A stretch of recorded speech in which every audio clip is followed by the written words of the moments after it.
En este video vamos a discutir a grandes rasgos el sistema circulatorio, específicamente los vasos sanguíneos. Esta imagen que están viendo aquí no es un coral, no es una planta, es una arteriola dividiéndose y llevando sangre a camas capilares, que es los vasos más pequeños que usted ve por aquí.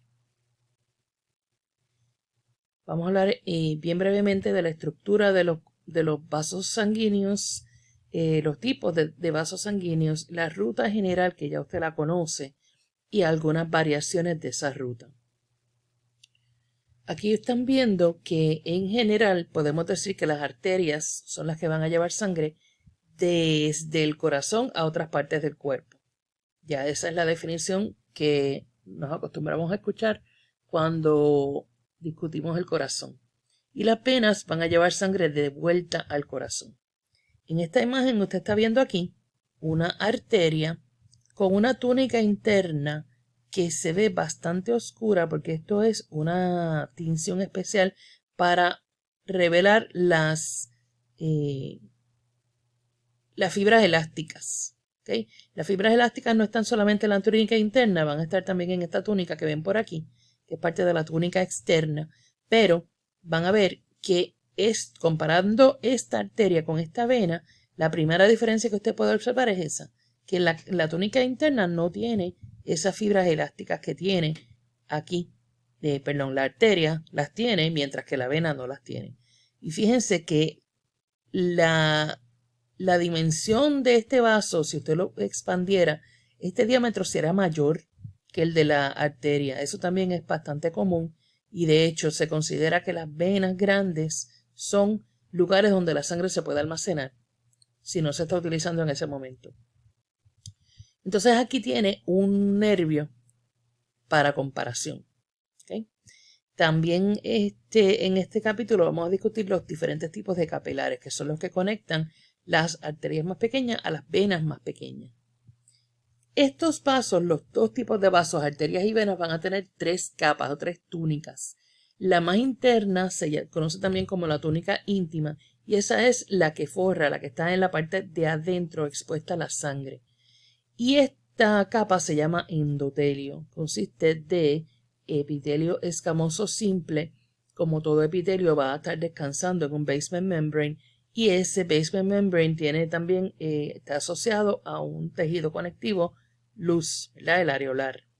Este endotelio va a funcionar como una membrana o una barrera selectiva, pero es permeable a las moléculas más pequeñas, pero no a las moléculas grandes. Así que por eso es que decimos que es selectivamente permeable. También es capaz de secretar químicos, como por ejemplo la serotonina, que estimulan la dilatación o la constricción de ese vaso sanguíneo. Hablando todavía del endotelio, normalmente si el endotelio está saludable va a repeler la sangre y las plaquetas, o sea, los eritrocitos y las plaquetas, para que no se forme un coágulo en un lugar donde no se debe formar. Por eso es que si el vaso sanguíneo no está en condiciones de salud, y eso incluye depósitos de grasa, incluye también algún proceso de infeccioso que esté viajando por sus arterias, una bacteria que puede adherirse a sus vasos sanguíneos, van a causar daño en ese endotelio, entonces van a promover la creación de coágulos en lugares donde no debería haberlo. También esas sustancias que pueden formarse y pegarse de las paredes del endotelio van a actuar como un freno al flujo de sangre. Cuando el flujo de sangre está más lento, también esa es otra situación donde se promueve la formación de coágulos de sangre. Cuando el tejido alrededor del vaso sanguíneo está inflamado, que es una de las situaciones que yo acabo de mencionar, las células endoteliales van a producir moléculas de adherencia que induce a los linfocitos, dije linfocitos, pero en realidad debo decir todas las blancas, leucocitos, a adherirse a la superficie. Se congregan en los tejidos y entonces empieza el proceso inflamatorio que no es nada saludable para usted, ni para su corazón, ni para su futuro. La capa del medio se llama túnica media consiste de músculo liso. Recuerde que el músculo liso es involuntario. Tiene fibras de colágeno, tiene fibras elásticas. Y va a darle fuerza a los vasos sanguíneos previniendo que la presión sanguínea los rompa. Así que usted, pues si se acuerda de la famosa frase form follows function, se imaginará que la túnica media en las arterias va a tener, tiende a ser más grande, más gruesa, porque las venas no tienen gran presión sanguínea. Vasomotion o movimiento en el vaso se refiere a los cambios en el diámetro del vaso sanguíneo que se llevan a cabo por el músculo liso. Fíjense que ahorita mencionamos que habían algunos químicos que el endotelio podía secretar y cambiar el diámetro. Aquí esto no se refiere a vasomotion, o sea, la palabra vasomotion no debe utilizarse para referirse a esos cambios inducidos por los químicos que secreta el endotelio, pero sí para los que induce el músculo liso.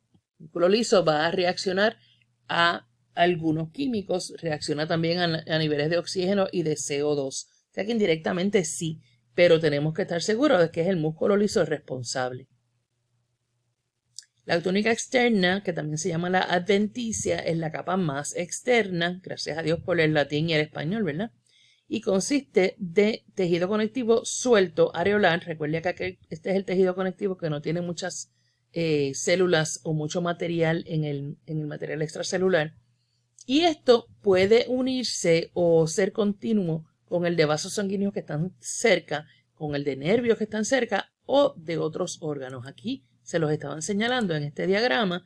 Todo esto es tejido conectivo suelto, entonces está como que siendo continuo, dándole continuidad a este paquete neurovascular, porque la foto en realidad le está enseñando el paquete completo, una vena, una arteria y un nervio. Ok, entonces, también debemos hablar de unos vasitos que se llaman vasa vasorum.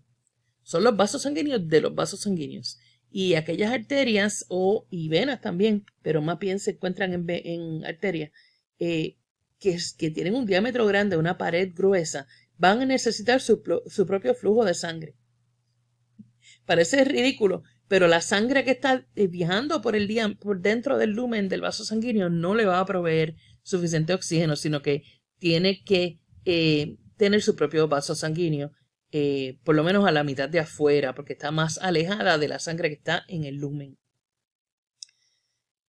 Entonces, fíjense aquí, hay una comparativa de las venas y las arterias. Y la diferencia más grande, pues ya la habíamos notado. Aquí usted tiene en estas lineecitas azules, están ilustrándole dónde se encuentran las fibras elásticas, mientras que acá en la vena, pues no las va a tener en esa túnica media. Sí va a tener, pues, la túnica media más o menos del mismo diámetro, pero fíjese que el lumen de la vena es mayor que el lumen de la arteria en vasos que se acompañan. En una vena de tamaño mediano, de diámetro mediano, usted va a encontrar válvulas. Hemos hablado de las válvulas del corazón, pero las válvulas de los vasos sanguíneos también van a tener más o menos la misma función, y es evitar que la sangre retorne, después que le dio tanto trabajo, tratar de regresarla en contra de la gravedad al corazón, pues entonces vamos a tratar de mantenerla en donde usted la llevó y que no pueda usted entonces perder todo ese esfuerzo.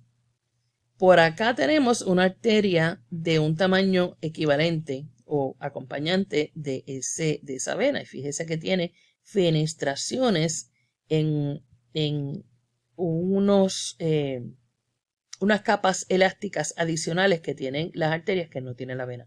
Las fenestraciones, me estoy refiriendo a los rotitos, parece como un queso suizo.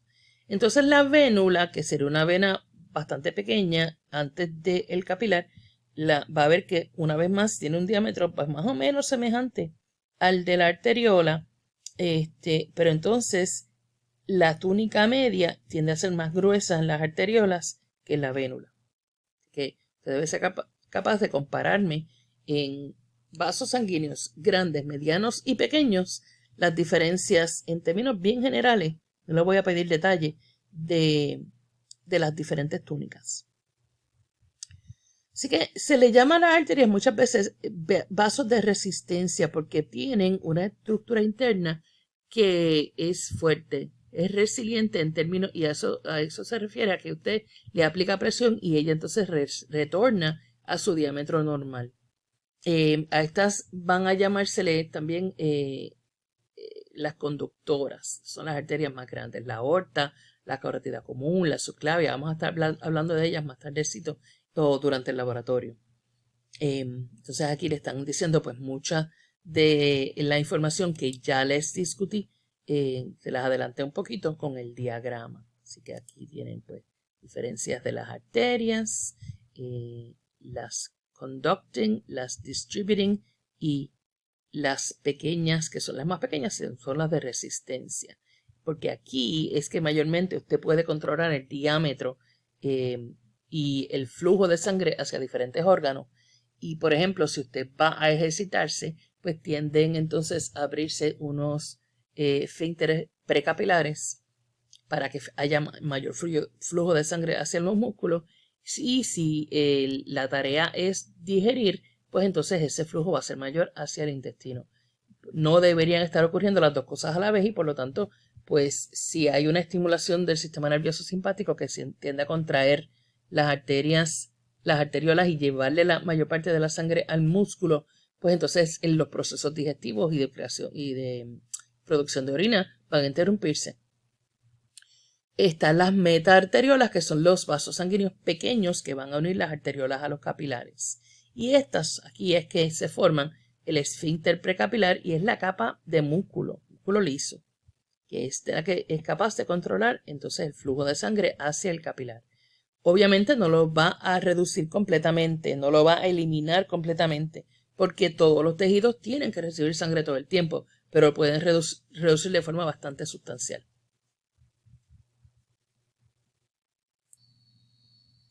Van a tener un poquito más de ruido, pero es que me dio calor, tuve que prender el aire. Ok, entonces aquí ven el diagrama de la arteriola, la metaarteriola, que es esta que está aquí, y entonces van a ver que a partir de la metaarteriola es que van a ver esto que parece como unos rubber bands, es el esfínter precapilar. El esfínter entonces puede reducir el diámetro de esos capilares y controlar el flujo de esa forma. Fíjense que de la parte del lado de la vénula no hay esfínteres porque ya aquí están recibiendo la sangre que viene de la parte arterial. Aquí les hablan de los aneurismas, que son puntos débiles en una arteria o en la pared del corazón. Y esto va a formar un saco que es bulging, la palabra en inglés es bulging. Lo que se ve es como si fuera un late con cada pulsación y se puede romper. Esto puede romperse sin avisar y no hay una forma fácil de detectarlo. Si a usted le hacen un CT o un MRI para alguna otra cosa, es posible que se vean, pero no siempre se conoce que están ahí antes de que se rompan. Hay tipos de aneurisma que se llaman dissecting, donde la sangre se acumula entre las túnicas de la arteria y las separa. Eso puede ocurrir por degeneración de la túnica media, que es la muscular. Donde mayormente se van a ver estos tipos de aneurismas van a ser en la aorta abdominal, especialmente donde se divide en las ilíacas comunes, las arterias renales y en el círculo de Willis en la base del cerebro. Puede causar dolor, porque le va a poner presión a otras estructuras. Me disculpan, esta computadora no avisa mucho desde el momento en que dice low battery hasta que se apaga, así que por eso vieron el mensajito. Ok, así que puede causar dolor si le pone presión a otras estructuras. Cuando se rompe, va a causar una hemorragia y esa hemorragia, pues, dependiendo cuál arteria es, la persona tiene minutos para salvar su vida. Esto puede resultar de una debilidad congénita de las paredes o de un traumatismo, una lesión o una infección bacterial como las de sífilis, que no es tan común como inyección de droga, ¿verdad? Pero también causa más común es ateroesclerosis. Recuerde que atero se refiere a una acumulación de grasa. Y a hipertensión. ¿Se acuerdan que les he mencionado muchas veces que la hipertensión es el asesino silencioso? Pues esta es una de las formas en que lo puede matar. Ok. Hay órganos sensoriales arteriales y usted lo más seguro que ha escuchado hablar de los senos carotídeos, que son receptores de presión o varoreceptores. Se encuentran en la pared de la carótida interna y monitorean la presión sanguínea. Y le van a enviar una señal al tallo cerebral donde están los centros que pueden controlar la pulsación, o sea, el heart rate, la tasa de contracción del corazón y la dilatación de los vasos en respuesta a presión sanguínea alta. Esto es un feedback negativo. Si la presión está alta, entonces la va a bajar, etc. Y viceversa. También se encuentran quimiorreceptores, que son los cuerpos carotídeos tan cerca de donde se bifurcan las carótidas comunes, van a monitorear la química de su sangre y también le van a enviar señales al tallo, pero en esta ocasión a los centros de respiración. Así que ayudan a ajustar la tasa respiratoria para estabilizar el pH, el CO2 y los niveles de oxígeno.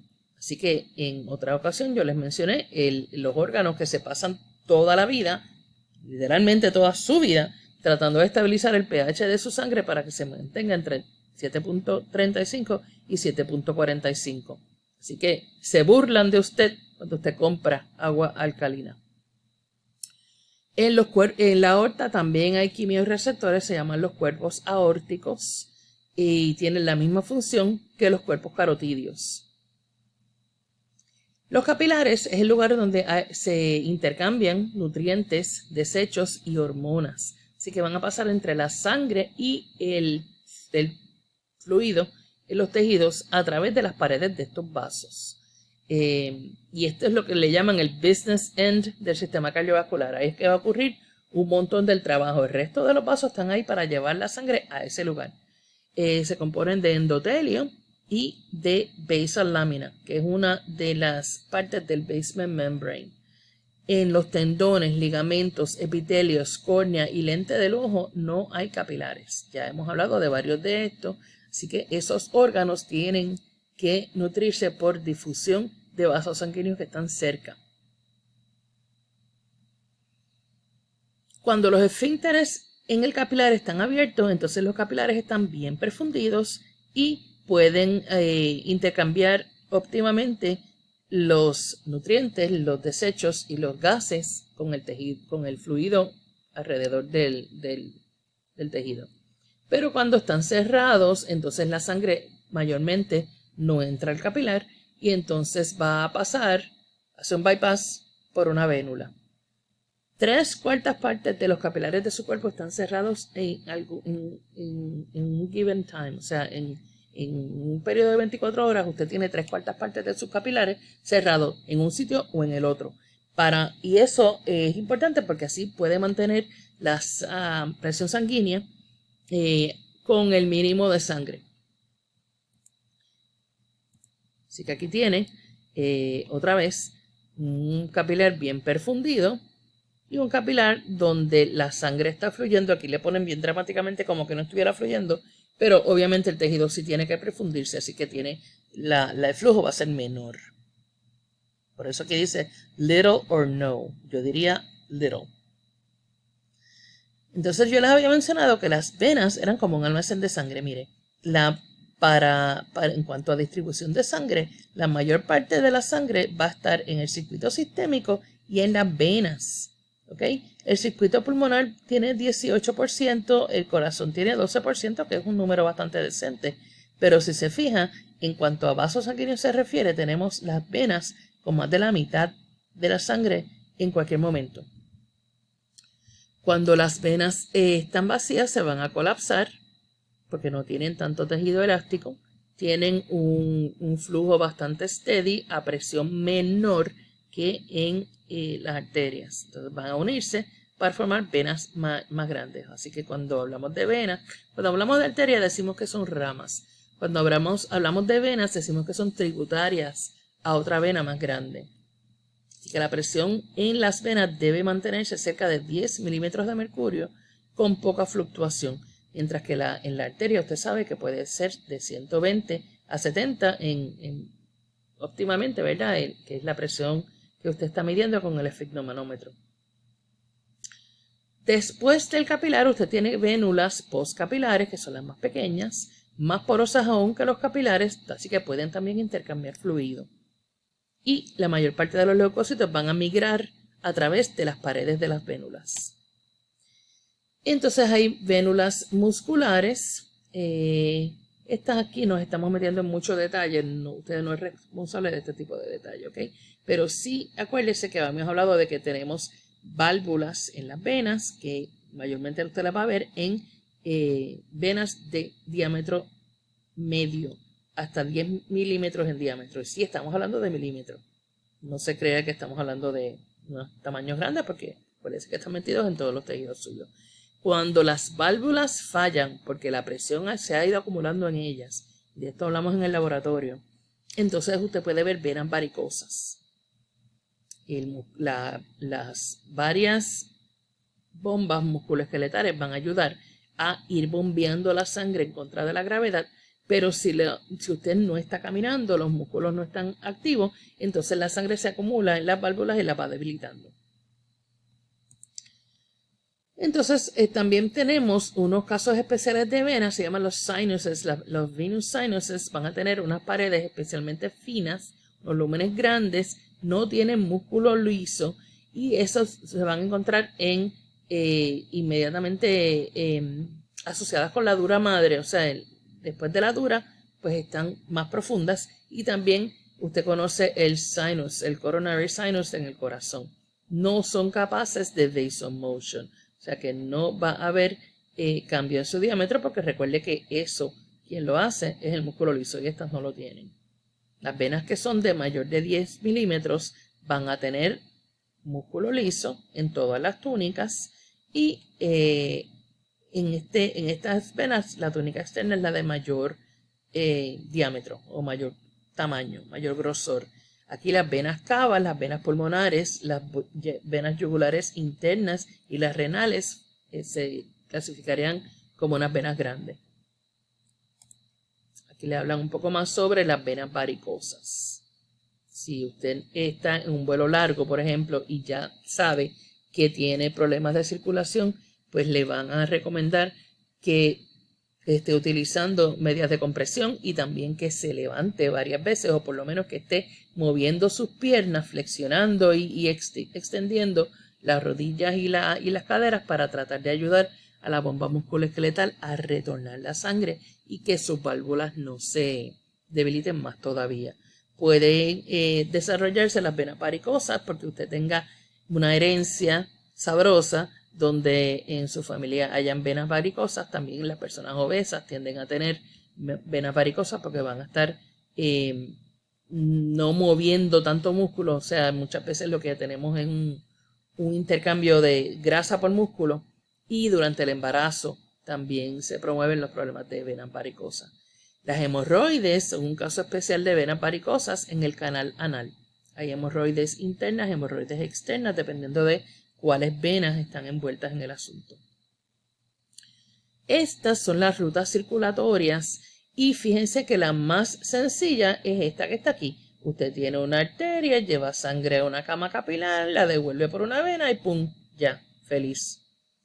También existe lo que se llama un sistema portal, donde usted va a tener dos camas capilares en secuencia. ¿Okay? Esto puede ocurrir en el hígado, por ejemplo.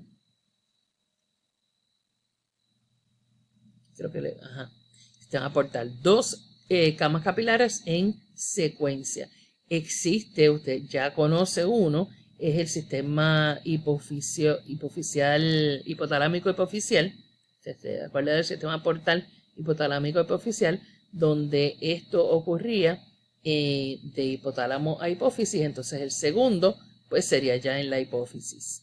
En los riñones también tiene un sistema portal, porque el glomérulo sería el primero y entonces el segundo ocurre la vasa recta Y esto, pues obviamente no lo hemos discutido todavía, lo vamos a discutir más adelante, es uno de los últimos temas. Y entre los intestinos al hígado se ven también el sistema portal.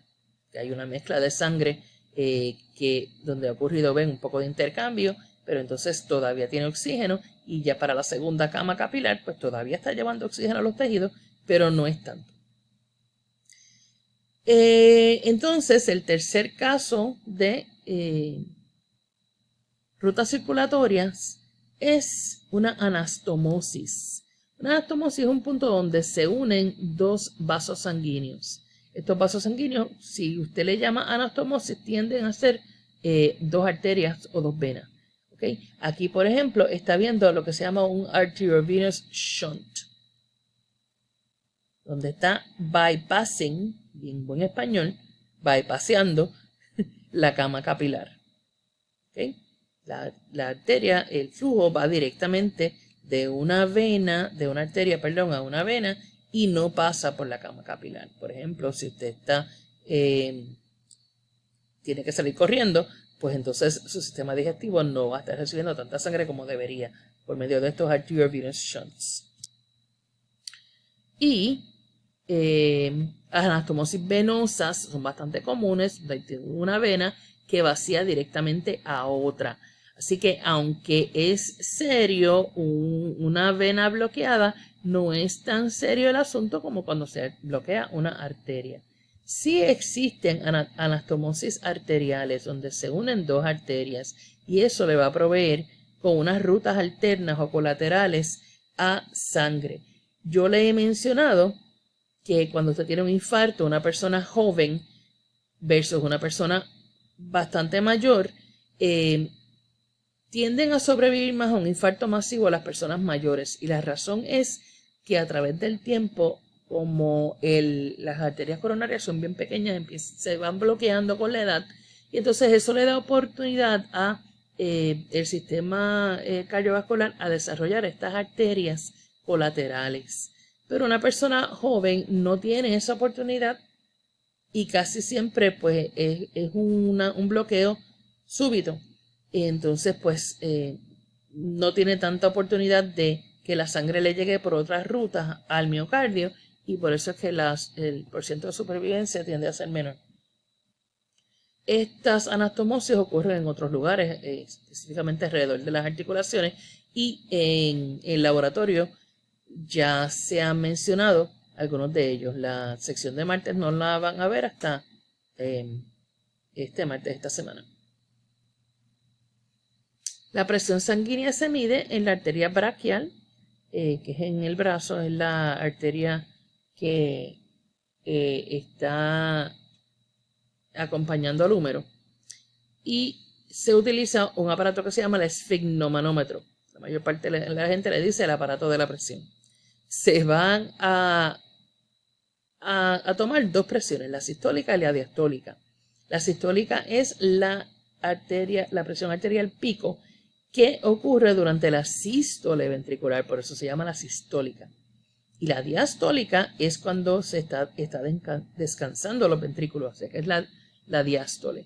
Y aunque este número va bajando con los años, todavía se considera que de 120 a 75 o 120 a 70 es ideal. Un poquito más alto que eso, pues no es tanto, pero 120 a 90 ya se considera que usted puede tener problemas de presión sanguínea en el futuro. Entonces se supone que usted se la monitoree con frecuencia. La hipertensión entonces se dice que es crónica si su resting, en descanso, su presión sanguínea es 140 a 90. Esto puede debilitar las arterias pequeñas y causar aneurismas. Ese es uno de los múltiples problemas que le puede causar. Hipotensión, recuerde que hipo es menor que el promedio. Entonces se refiere a una presión sanguínea en descanso que es crónicamente baja y que puede ser causada por pérdida de sangre, deshidratación y anemia. Se me ocurre que aquí no le dicen cuál es el valor de hipotensión, así que vamos a buscarlo. Ok, acabo de buscar que hipotensión se considera 90 sobre 50. Ok, así que eso es malo porque Usted pensará, ¿pero por qué la presión sanguínea baja? Pues mire, porque no le está llegando suficiente sangre a sus órganos. Ok. Así que uno de los mecanismos de su cuerpo para prevenir el exceso de presión sanguínea es la habilidad de las arterias que se estiren y puedan retornar a su tamaño, o sea, stretch y recoil. Esta expansión y recoil mantiene un flujo continuo a través del ciclo cardíaco. Entre otros beneficios que tiene aquí, no le voy a dar mucho detalle. La presión sanguínea va a subir con la edad porque las arterias tienden a estar menos distensibles, van a estar menos capaces de estirarse y absorben menos de la fuerza sistólica. La presión sanguínea se determina por cardiac output, volumen sanguíneo y resistencia periferal. Una de las últimas slides de la conferencia de corazón tenía todas las fórmulas y todas las variables que determinan la presión sanguínea. No es para memorizarla, pero ahí están todas las interacciones que tienen estas variables entre sí. La resistencia depende en la viscosidad de su sangre, y recuerde que la viscosidad pues depende también de la cantidad de agua que tiene su sangre, la cantidad de eritrocitos que tiene su sangre, la longitud del vaso tiene que ver también con la resistencia y el radio de su vaso sanguíneo. ¿Cómo se regula la presión sanguínea y el flujo? Pues mire, ya hemos hablado de vasomotion y hay 3 formas de controlar esto: control local, control neural, control hormonal. En cuanto a control local, yo pensaba hacerles esto en un solo video, pero me estoy dando cuenta que ya llevo hablando 32 casi minutos. Y si yo estoy cansada, ustedes tienen que estar más cansados de oírme. Así que vamos a dejar la otra mitad de la discusión de los vasos sanguíneos para un segundo video. Este lo voy a subir y lo voy a poner disponible ya. Muchas gracias y no se olviden de ver la segunda parte.